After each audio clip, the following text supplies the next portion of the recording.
మన సంతోషాన్ని చూసి తట్టుకోలేని వాళ్ళు మన ఫ్యామిలీలోనే ఉన్నారు అనేసి మీకు ఎప్పుడైనా అనిపించిందా? అయితే వీడియోని లాస్ట్ వరకు చూసేయండి. అయితే వీళ్ళు బయట వాళ్ళు కాదు, మన ఫ్యామిలీలోనే మన సొంత మనుషులు. మనం బయట వాళ్ళం అనుకోండి, వాళ్ళని ఎలా అయినా ఎదుర్కోవచ్చు. కానీ ఇది ఫ్యామిలీ కాబట్టి ప్రతి ఒక్క సిచ్యువేషన్ని కూడా మన విలువల్ని ప్రొటెక్ట్ చేసుకుంటూ చాలా తెలివిగా, హ్యాండ్సమ్గా, టాలెంట్తో ఫేస్ చేయాలి. అయితే ఇక్కడ వాళ్ళు మనల్ని అసహించుకుంటున్నారా అంటే కాదండి. మనల్ని చూసి అసూయపడుతున్నారు. మనం కష్టపడి పైకి ఎదిగామనుకోండి మన అదృష్టం అంటారు. అలా కాకుండా కామ్గా ఉంటే గర్వం అంటారు. ఇలా మనం ఎలా ఉన్నా కూడా మనల్ని చూసి అసూయపడుతూ ఉంటారు.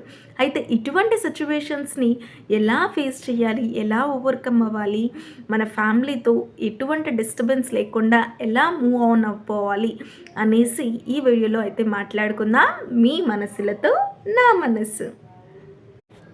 వాళ్ళు మిమ్మల్ని చూసి అసూయపడడానికి ఒక రీజన్ ఏంటి అంటే, వాళ్ళ జీవితంలో లేనిది మీ జీవితంలో చూడడం వల్ల వాళ్ళు కుళ్ళుకుంటూ ఉంటారు. ఫర్ ఎగ్జాంపుల్, వాళ్ళ భర్త తనని ప్రేమగా చూసుకోకుండా ఎప్పుడు గొడవలు పడుతూ ఉండడం, మీ భర్త మిమ్మల్ని ప్రేమగా చూసుకోవడం. ఫర్ ఎగ్జాంపుల్, ఆడపడుచు అనుకోండి, తన భర్త తనని బాగా చూసుకోకుండా ఉంటే వాళ్ళ తమ్ముడు తన మరదలతో బాగా ఉంటే అలా కుళ్ళుకుంటూ ఉంటారు. అలా కాకుండా తోడికోడలు అయితే, ఇప్పుడు ఫర్ ఎగ్జాంపుల్ కొత్తగా పెళ్లి కూతురుగా కొత్తగా పెళ్ళయి ఇంటికి చిన్న కోడలుగా వచ్చిందనుకోండి, ఈ ఫస్ట్ వచ్చిన తోడికోడలు నా ప్రయారిటీ ఎక్కడ తగ్గిపోతుందో, నా అటెన్షన్ ఎక్కడ తనకి వెళ్ళిపోతుందో అనేసి కుళ్ళుకుంటూ ఉంటారు. కొన్ని చోట్ల అత్తామామలు కూడా, నా కొడుకు చూడు కోడల్ని ఎంత బాగా చూసుకుంటున్నాడో, నువ్వు ఏ రోజైనా నన్ను చూసుకున్నావా, ఇలా వాళ్ళ జీవితంలో లేనివి నీ జీవితంలో చూసి కుళ్ళుకుంటూ ఉంటారు. వాళ్ళు ఎన్నో కలలు కనుంటారు వాళ్ళ జీవితంలో, కానీ వాటి కోసం ఏ రోజు పని చేయలేదు కాబట్టి వాళ్ళు ఏది అచీవ్ చేయలేరు. మీరు కలన కలల కోసం, వాటిని సాధించడం కోసం పని చేస్తూ ఉంటారు. ఆ పని చేసిన కొద్ది రోజుల తర్వాత ఒక్కొక్కటి అచీవ్ చేసుకుంటూ వస్తారు. అప్పుడు వారి జీవితంలో ఏమేం కోల్పోయామా అనేసి అన్నీ గుర్తొచ్చి కూడా మీ మీద అసూయపడుతూ ఉంటారు. అసలు అసూయపడడానికి కారణం ఏంటి అంటే, మీరు వాళ్ళకంటే అందంగా ఉండొచ్చు, లేదా వాళ్ళకంటే తెలివైన వాళ్ళు అయి ఉండొచ్చు, వాళ్ళకంటే ఎక్కువ చదువుకొని ఉండొచ్చు, లేదా మీకు వంట పనులు, ఇంటి పనులు బాధ్యతగా చకచక శుభ్రంగా ఉండడం, ఇలాంటివన్నీ మీకు కొంతమందికి బై బర్త్ వచ్చి ఉండొచ్చు, కొంతమంది పని చేసి నేర్చుకొని ఉండొచ్చు, వారు అందులో నైపుణ్యం కలిగి ఉండకపోవచ్చు. ఎవరైనా అక్కడ ఇంటికి వచ్చిన వాళ్ళు కొత్త కోడలుగా వచ్చిన వాళ్ళ మీద అటెన్షన్ ఉంటుంది కదా, అప్పుడు పాత కోడలికి అటెన్షన్ గ్రాప్ చేసుకుంటుంది. ఇంటి పనులు, వంట పనులు చక్కగా చేసి వచ్చిన అందరి చేత తనను మెప్పు పొందుతుంది అనేసి కుళ్ళుకుంటూ ఉంటారనమాట.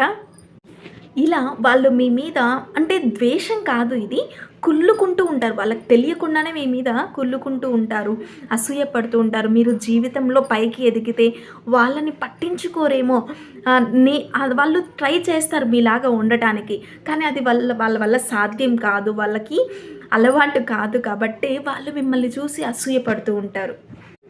అలా అని మీ ముఖం మీదనే మిమ్మల్ని అసహించుకోవడం, మిమ్మల్ని తిడతారా అంటే అలా ఏమీ చేయరు. This is the slow poison అనమాట. ఏం లేదు, వాళ్ళు ఓర్చుకోలేరనమాట మీ సంతోషాన్ని, మీ గెలుపుని, మీ సక్సెస్ని వాళ్ళు సెలబ్రేట్ చేసుకోరు.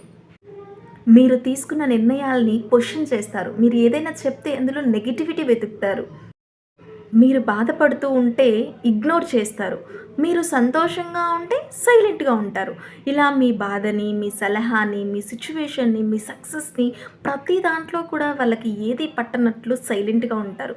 ఇది చాలండి మీ మీద వాళ్ళు అసూయపడుతున్నారని చెప్పడానికి. మీరేమనుకుంటారు అంటే, మనమేమనుకుంటాము, మన సంతోషం వాళ్ళ సంతోషం కదా, మన సక్సెస్ మన ఫ్యామిలీ విజయమే కదా, మన బాధ వాళ్ళ బాధే కదా, నేనేమన్నా ఫ్యామిలీ చెడును కోరుకుంటానా అనేసి ఎక్కువ బాధపడుతూ ఉంటాం.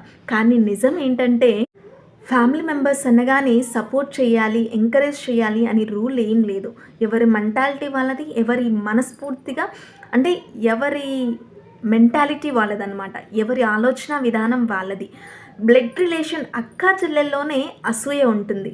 దీన్ని ఓవర్‌కమ్ అవ్వాలన్నా దీనికి సొల్యూషన్ ఏంటి అంటే, మీరెప్పుడైనా బాధలో ఉన్నారనుకోండి, వాళ్ళ దగ్గరికెళ్ళి సొల్యూషన్ ఇవ్వమని ఎక్స్‌ప్లెయిన్ చేయకండి దయచేసి. ఇది వాళ్ళకి సంతోషాన్ని కలిగిస్తుంది. ఎప్పుడైతే నువ్వు బాధలో ఉన్నావు, ఈ పలానా సిట్యుయేషన్‌లో అనేసి ఆ సిట్యుయేషన్ వాళ్ళకి ఎక్స్‌ప్లెయిన్ చేస్తే, వాళ్ళు లోలోపల చాలా సంతోషపడతారు. వాళ్ళతో ఏది షేర్ చేసుకోకండి. అది పాజిటివ్ విషయమైనా, నెగెటివ్ విషయమైనా. అంటే మీ ఫైనాన్షియల్ పరంగా, మీ హస్బెండ్ శాలరీ పరంగా, మీ ఏదైనా ఇన్‌కమ్ సోర్స్ కానివ్వండి, లేకుంటే ఫ్యూచర్‌లో మేము ఇలా ఉండాలి, అక్కడ ప్లాన్ చేస్తున్నాం, ఇలా ప్లాన్ చేస్తున్నామని గానీ, మీరు ఏదైనా ఒక స్టెప్ మీ లైఫ్‌లో ముందుకు వేయాలి అనుకుంటున్నా, ఏది కూడా ఇలాంటి వారితో షేర్ చేసుకోకండి. ఫ్యామిలీలో గుట్టు అనేది చాలా ఇంపార్టెంట్. ప్రతి ఒక్క విషయాన్ని కూడా రట్టు చేయకూడదనమాట. ఎందుకు అయితే ఫ్యామిలీ మెంబర్స్‌తో అన్నీ దాచిపెట్టాలా అంటే, ఇలాంటి మనుషులతో బౌండరీస్ పెట్టుకోవడమే చాలా చాలా ఇంపార్టెంట్. అలా కాకుండా మిమ్మల్ని ఏదైనా హర్టింగ్‌గా మాట్లాడితే దయచేసి ప్రవోక్ అవ్వకండి. వెంటనే రియాక్ట్ అవ్వకండి. వాళ్ళకి కావాల్సింది ఏంటంటే మీరు బాధపడడం. అలా వాళ్ళు ఏదైనా మిమ్మల్ని హర్ట్ చేసినప్పుడు మీరు బాధపడుతూ అలా తిరుగుతూ ఉంటే వాళ్ళు విజయం సాధించినట్టనమాట. అంతకు మించి వాళ్ళు ఏం చేయలేరు కదా! వాళ్ళు ఏదో హర్ట్ చేసిన మాట్లాడడం వల్ల, వాళ్ళు ఏదో హర్ట్ చేసిన మాటల వలన నీ తెలివి తగ్గిపోదు, నీ అందము తగ్గిపోదు, నీ చదువు తగ్గిపోదు, నువ్వు ముందుకు వెళ్ళే మార్గం కూడా తగ్గిపోదు. మహా అంటే వాళ్ళు లేనిపోనేటివన్నీ చెప్పి గొడవలు పెడతారు.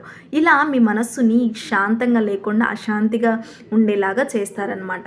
అయితే ఇక్కడ వచ్చింది ఏంటంటే అలా కలిసి ఉండలేము, అలా అని విడిపోలేము, వాళ్ళని దూరం చేసుకోలేము. సో ఇలాంటి మనుషులకి బౌండరీస్ పెట్టుకొని ఉండడమే కరెక్ట్.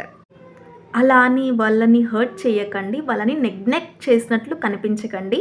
వాళ్ళు ఏదైనా చెప్పినా కూడా చెవున విన్నట్లు సైలెంట్‌గా మూవ్ ఆన్ అయిపోండి. మీకంటూ ఒక సపోర్ట్ సిస్టమ్‌ని మెయింటైన్ చేయండి. అది మీ ఫ్యామిలీ మెంబర్స్‌లో అయినా, మీ ఫ్రెండ్స్‌లో అయినా ఎవరైనా మీ సక్సెస్‌ని చూసి సంతోషపడే వాళ్ళతో మీ బాధని కానివ్వండి, మీ సక్సెస్‌ని కానివ్వండి, మీ ఇంపార్టెంట్ మ్యాటర్స్‌ని కానివ్వండి షేర్ చేయండి. ఇలా లేని వాళ్ళు డైరీని మెయింటైన్ చేయండి. ఎమోషనల్‌గా అనిపించే మాటలన్నీ కూడా అందులో రాసుకుంటూ మెయింటైన్ చేయండి. గుర్తుపెట్టుకోండి, ఒక స్ట్రాంగ్‌గా ఉండే అమ్మాయిని చూసి ఎవ్వరు ఓర్చుకోలేరు. ఒక భరించే చెట్టుని ఎలా అయితే రాళ్ళతో కొడతారో, అలాగే ఒక స్ట్రాంగ్‌గా భరిస్తూ కలిగిన ఒక అమ్మాయిని కూడా ఏదో ఒక రాయి తీసుకొని కొడదామా అని చూస్తూ ఉంటారు. కాబట్టి జాగ్రత్తగా ఉండండి. వాళ్ళు ఏదో ఒక కల్లోలం మీ జీవితంలో సృష్టించడానికి మన ఫ్యామిలీలోనే వెయిట్ చేస్తూ ఉంటారు.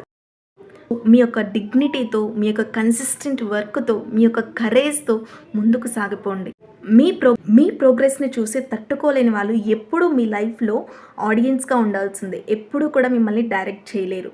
సో, మీ లైఫ్‌లో మీరు సంతోషంగా, మీరు మనశ్శాంతిగా ఉండడమే మీ జీవిత గమ్యం, మీ లక్ష్యం కాబట్టి దాంతో ధైర్యంగా ముందుకు సాగిపోవాలి అనేసి మీతో పాటు నేను కూడా అలానే ఉండాలి అని మనస్ఫూర్తిగా కోరుకుంటూ, మీ మనస్సుతో నా మనసు.